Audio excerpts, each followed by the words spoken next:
Hello, everyone, and welcome to Entertainment Expansion. We are your hosts, Tyler Callahan and Mike Ferrante. Mike, how you doing this week? I'm chilling, Tyler. How about yourself? I'm doing pretty good. I'm doing pretty good. So September is here, summer's over, and turns out the studios, besides Disney, decided to cram all their movies to the end of the year. So we don't have a lot of new content to talk about, Nope. but that gave us a perfect time to bring back one of our favorite series of shows we like to do last year, which is director discussions.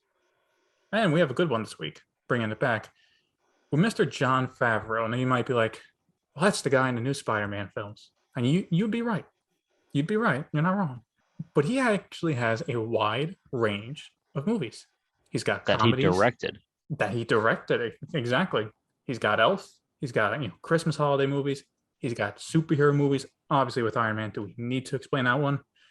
He's got indie films with Chef, and then he does Disney remakes with Jungle Book and Lion King. So we got a wide range to talk about. Yeah, you could say he's kind of a renaissance man when it comes to directing movies.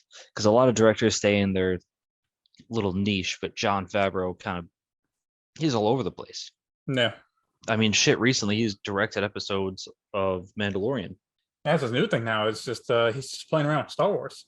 Yeah, he's pretty much, the Disney go-to guy at the moment because he can handle Marvel, he can handle Star Wars, and those are their two biggest names right now. And he can handle their live action stuff. And not only that, as much people give shit on the Lion King remake, I made $1.5 billion at the box Yes, it office. did. So as far as Disney's concerned, this guy prints money. And he absolutely does. But so we'll keep it real simple. We'll just discuss free flowing conversation about what we thought about the movies, what stood out. And at the end, we'll each have our personal favorite of what he's directed. So, Mike, I'll pass it off to you. Watching his movies over the past few years, anything stood out to you? The funny thing is, nothing stood out to me that really linked these movies together. Because, like I was saying Mhm. before, directors kind of stay in their niche, and then you'll find like very similar shots that they film, kind of patterns of filming, but not really with him too much. I mean, you have your classic story arc, but besides that, all his movies are kind of different from each other. Well, I would say one thing that I picked up on it, and this is not a criticism, it's just something I just noticed, is that he kind of stays away from anything too dark or Yeah, too heavy. that's true.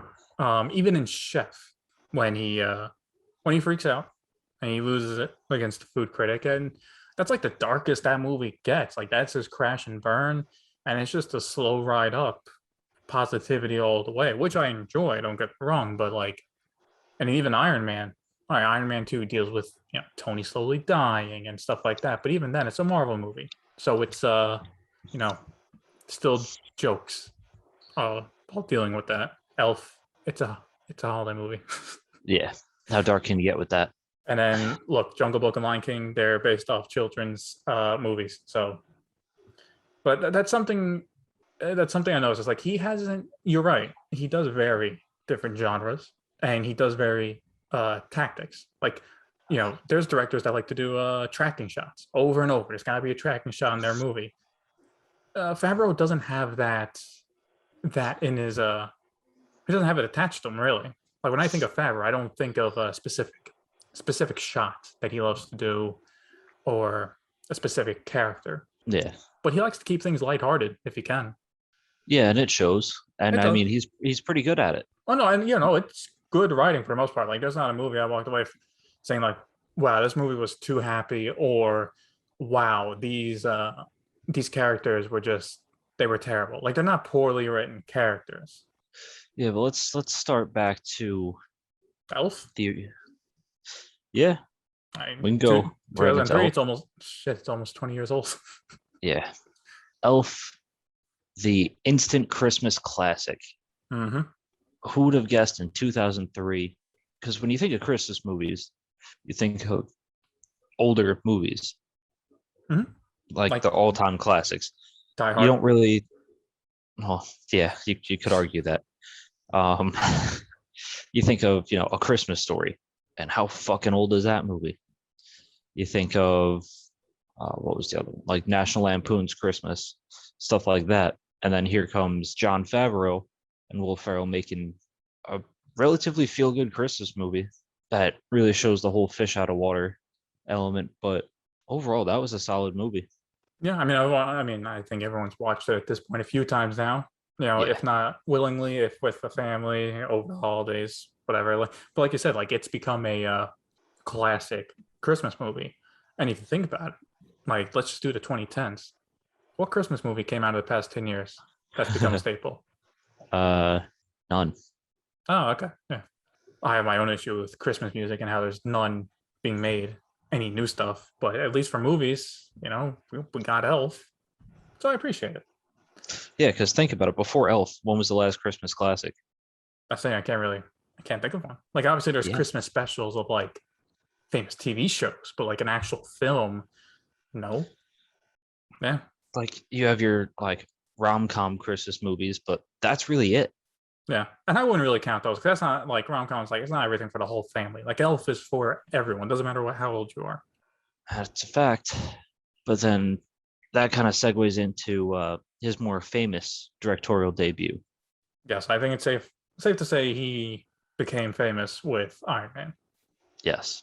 Uh, And we clearly don't need to talk too big into this movie because if you haven't seen Iron Man, I don't know where you've been living for the past, 12, almost 13 20. years. Yeah. Yeah. Yeah, no, that's definitely a movie that not only completed the comeback of Robert Downey Jr., but it also solidified John Favreau as like I think at that point I would say up and coming director, but he's an up and coming director that everyone knows. He's not Yes. nobody. I think that was his first real big budget film too. Mhm. Because I mean, I'm looking at his list of films here. He made Elf, right? And from Elf to Iron Man, there's a 5 year period. He only made one other movie, which is Zathura. So he didn't do much in between that 5 years. But then Iron Man comes out, and okay, now people know who he is. Yep. Which then leads us to Iron Man 2. And again, like Iron Man 1, we've already talked about this movie enough. Some more than others, like me. Iron Man 2 sucks. But But yeah, I mean that's where you'll see his more consistent type of filming. Like everything else, it's not like these two movies are separate from his others. It's mhm. like when he goes to like his specific genres, he sticks to those genres. He doesn't really play with the formula either. Yeah, like Iron Man 1 and 2, there's not much of a difference. It's very much a continuation. Yeah, it Um, almost feels like it could be the same movie. yeah, which I guess it's good because, but how much would you say then is that John Favreau style? Because one of the criticisms Marvel gets for their films is a lot of it looks and feels the same. So would you say for this, since he literally made some of the earliest movies, was that a John Favreau thing at the beginning, or was that like Marvel Studios? Was that like Kevin Feige being like, no, we need it to be consistent? Maybe. I mean, but I kind of disagree with that.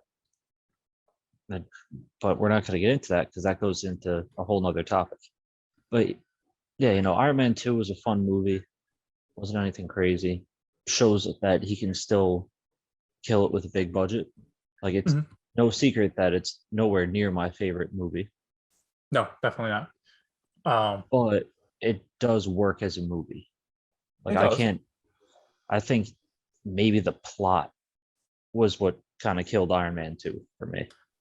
Well, I think for Iron Man 2, or again, as much complaints as that movie gets, I do wonder if we can really even blame him for that. It's well No, because documented that's that 100% Kevin Feige. that's Kevin Feige. That is at the time Marvel Studios and Paramount, not Disney. Yep. And the issue with obviously that's been reported over and over is they kind of wanted Iron Man 2 to be, oh no, we want a sequel. But hey, we also need to set up these other movies so we can get Avengers done. So if you can just Yes. do all of that in this 2.5 hours, that'd be great. And that kind of left John Favreau to like, fuck it, he's done kind of thing. Now he's still on good terms with Marvel, but like there's a reason he didn't do Iron Man 3. Iron Man 2, the production, Yeah, like he was done. that Um, makes sense. which I guess it makes more sense that since Iron Man 2, besides doing Cowboys and Aliens, he went to small scale. He did an indie film for himself with Chef. And then So, kept some of the cast of the Marvels. well, yeah, clearly everyone loved each other. I mean, yeah, when you have no problem for an indie film getting Robert Downey Jr. in, For like 2 minutes. yeah, it's Scarlett Johansson for like 5 minutes. But hey, Hey, look, hers was closer to like 10, maybe. no, but I think it shows that they have, I think, good relationship behind the scene because this Yes, came out in 2014. So Robert Downey Jr. is the megastar. He is Iron Man. If he didn't want to show up in an indie film, he didn't have to, but it's he very did true. anyway because they're good friends. And the same with Scarlett Johansson. I think this movie, Chef, is I think pretty important for his career I because agree. up until this point, these have been studio films. Like these aren't small budget movies, and then a studio discovers them and again gives them some opportunities. He kind of started out almost studio guy. So the fact that he was able to go down small scale, small budget, and still make a good movie on a completely different topic. Yeah, arguably one of his best movies. I yeah, I'd say it's up there. I wouldn't say it's his best, but I would say it's his most personable. Like I think that's what helps Chef stand out. Is like Iron Man's great, Elf is great. I don't connect to those characters at all. That's their own separate universe. But Chef feels like it could happen in a city next to you or the city you're in. Those Yeah, characters and how they deal with life's issues like divorce and stuff. So it's very true. I think I don't look. Who wouldn't want a good Cuban sandwich, right? That's a big fact. And I also got to shout out Chef. That this is one of the few movies, if maybe the only movie I've noticed that handled social media right In a creative way too. in a creative way. But the fact that when the kid was explaining how Twitter worked to the father, and I was looking at that old UI from 2014, I'm like, they did their research because they easily could have been lazy, like, well, you post something and just people reply. They could have made it something basic. But the fact that the father made the mistake anyone can make of not sending a DM and accidentally posting it publicly, that happens all the time. Like it's very relatable. It's true. And hey, you know, who remembers Vine? Don't worry. If you don't, Yep. watch Chef. It'll show you Vine. Yeah, it definitely did. But yeah, no, Chef, I think, as he makes more films, obviously, I think Chef will still stand out. I agree. I mean, there's one thing that kind of was annoying me about Chef. As I'm watching it, Mhm. I'm just getting hungry. And I just want, it's like, damn, I want some of that fucking food. Like you're telling me you didn't want any of that carne asada he made? Like that shit sounded good. So I shouldn't tell you. You should go watch the Netflix show based on the movie. Why? Well, I don't know. It's what was that? I think it's last year, or the year before. John Favreau and the chef that helped teach him how to cook for the movie. They made a show on Netflix that just goes over different foods. Yeah, that's another thing. It's not movie related, so we're not talking about. But yeah, he's doing a different TV show as well, connected to chef. Well, ain't that interesting? But I guess enough about chef because now he took a small break and now he's back to blockbusters with Jungle Book. Oh yeah. Clearly, Disney, made him happy enough to do that, and I gotta say, it was better than expected. Absolutely. And I love to say I told you so, because Jungle Book was actually a phenomenal movie for, because let's be honest, Disney does not really have a strong track record when it comes to their live action works. And this kind of changed the game for them. Yeah, I'd agree. I mean, I thought Beauty and the Beast was okay. Like, it wasn't amazing. But then I watched Jungle Book and I'm like, wow. That's how you do it. Yeah, the CGI on the animals were amazing. Yep. That's why a lot of people were hyped about The Lion King because of what he John did with the Favreau, Jungle Book. Unfortunately, it didn't really pan out like that, but more about the Jungle Book. Once again, you're seeing or hearing a lot of familiar voices, Mhm. as well as making it a full-length feature film from a children's book is got to be difficult enough. But it also works. Exactly. Like, pacing wise, I was never really bored with the movie. It kept a consistent pace from the start. Obviously, a couple of slow parts, obviously, to breathe, but there was never a point where I'm like checking my phone and I'm like, is this over yet? I'm like, they kept you engaged. And you're right, from a Yes, children's book to be almost a 2 hour film, almost 2 full hours extending that takes some work. it definitely does. But But they did it well. yeah. And then yeah, we got the final movie, Lion King. Well, last movie currently done. And look, I'm the insane person, probably. I'm probably the only person in the entire world that thinks his version of the Lion King is better than the original. I just want to say that again, so my point is clear. But even though I think that, the Jungle Book beats the Lion King so bad. Like Well, I I'm have no glad. I have no issue with the Lion King movie. I thought it was okay, but then seeing Jungle Book is like, wow. I like you said, I understand people's hype for the Lion King because of this work. Yeah, Do you think I think the animals were even done better in the Jungle Book than the Lion King. they were. Okay. They 100% were. Not that they were bad in Lion King, but it felt like, and I guess maybe It. because for Lion I King, think a it lot of just. I it's, think it just fit better. I, I think maybe that's part of it. It's like, it's also more colorful, the jungle. Like the Lion King, I guess. it's dry lands. It's not deserty, but like it's very like sandy color, brown color. Like again, like they're in the what they're in the Sahara, right? Believe so. Yeah. So it's not as colorful, and then I think it might have been more of a challenge since a lot of them are lions, the fur to make it look good. Yeah. At least with the Jungle Book, yeah, there are a couple furry creatures, obviously the tiger and the wolves, but then you have like the snake, you have there's many different animals that you can play with. But then Lion King is like, well, it's 80% lions. Yeah, and I think that's what was kind of off about it was like the whole lion speaking thing. Because in Jungle Book, I don't know how he did it, but it made it look a little bit better, in my opinion. Oh, that's another thing. The singing in the Jungle Book, a lot better than Lion King. Yeah, There wasn't that like Beyonce singing that song like toward the end, I believe like so. that love song. That wasn't as good. But then Yeah, you have I Bill don't know. Murray It's doing just Bare Necessities, and like, all right. yeah. And Christopher Walken, you got Christopher Walken singing. Come on, yeah, Yeah, I don't know. It's hard to put your finger on why Jungle Book worked so well and Lion King just didn't feel the same. yeah. I just feel like also like emotionally, like I didn't care about the characters in the Lion King. Yeah, Like because like Jungle Book, when bear gets bitten at the end from the tiger, I was like, oh shit, are they killing off the bear? Are they changing this up? yeah. I was legitimately concerned because Bill Murray put a lot of work into making me care for that character. For Lion King, like I didn't care about Simba at all. Definitely, definitely got a point there. Lion King's still a good movie. Yeah, I'm not Don't saying it's get me bad. It's wrong. just compared to Jungle Book, it does make it look worse. Yeah, but I'm all tapped out of talking about Lion King. I say let's get to the fun part here. Tyler, do you have a personal favorite movie that John Favreau has directed? Oh, why are you putting me on the spot to say Iron Man 2? Don't worry, I'm not going to say Iron Man 2.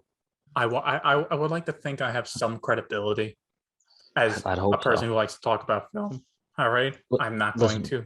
as much shit as I give Iron Man 2, it's still better than Iron Man 3. Once again, low bar to hurdle, but Hey, it that's a hurdled nice it compliment. nonetheless. Iron Man 2 appreciates it. I, But personally, for me, it is Iron Man 1. okay. Now, if you want to have a debate on the best John Favreau film, I might go Chef. But for me Yeah. personally, Iron Man is when I watched it for the first time back in 2008. It hit me in an important part of my life. So emotionally, I have some connection to it. It's also just a well done film to begin with. And it's insanely rewatchable. It's true. I'm not here to give a criticism, but just to show that I'm not just kissing Iron Man's ass. The final fight could have been a little better, but hey, Yeah. Overall, the overall, movie was yeah. was real good. All right, Mike, what's your personal favorite? I can't really say I've got a personal favorite.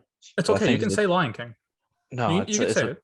it's a toss up between Iron Man and Chef because kind of like you said, Iron Man had a special place in our hearts really showed the talent of Jon Favreau and how he could direct a real big budget film like that Hmm.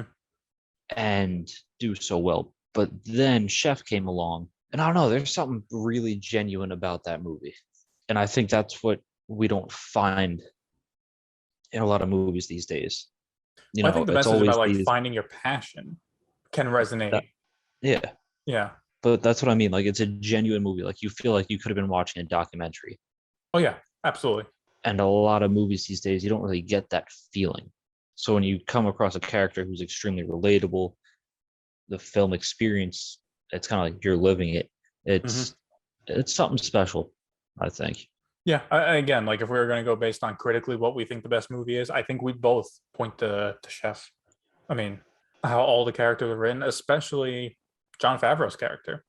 He wants to take care for his son, but he's so engrossed in his work. How he balances that Yeah, is really interesting to watch. Also, he's completely right about food critics. it's very true. But sometimes food critics are needed. Because you ever have some really bad food, my friend? Well, no, they serve a purpose, but some of that stuff in that review, that was like, come on, man. Yeah. There's insult in the food and there's insult in the character. Well, that's what got such a big reaction out of him. Yeah. I thought it was kind of funny in that one scene of Chef where Jon Favreau's character basically quits, and the food critics there they basically get their redemption, and then he just gets the same food served to him again, And it probably was just a little, hilarious. probably just a little bit worse. So I Like think that he's was looking around after every dish he gets, like, like, is this a yeah, joke? yeah. I thought that was Am I pretty being funny. punked?